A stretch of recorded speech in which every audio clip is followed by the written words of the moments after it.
binabayo na tayo. Alas 5 na ng hapon mga boss. Yan. Alas 5 ng hapon. Ito ngayon ang kalagayan dito sa amin. Yan. Malakas na ulan.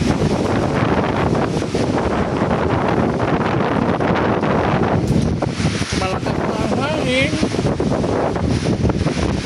Yan, nasa itasan ko boss.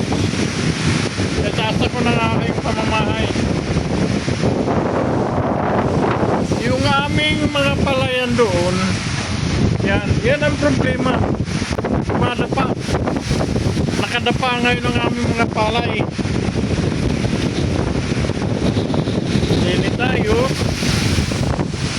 Yan. Yan.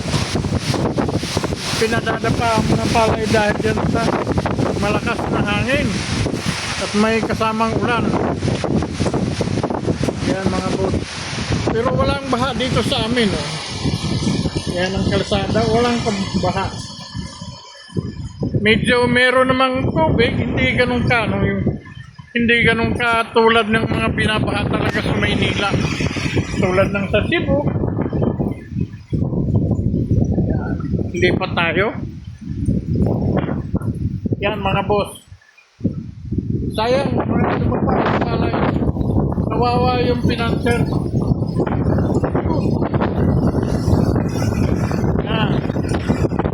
Kasagsagan ngayon ang lakas ng hangin. Alas 5 ngayon ng hapon mga boss ha. Alas 5. Yan. Ito mo yung mga puno ng mangga. Tapit naman doon, okay naman. Ang hangin kasi ngayon galing Mindoro. Kaya pagka galing Mindoro, wala kaming cover diyan. Kaya kami tinatamaan. Pero okay lang, kaya pa rin namin yan. Yan. Pagka hangin manggaling ng Bicol, bundok na mahaw na maasahan. Kaya yung bundok na mahaw sa Miracle, talaga yan sa amin.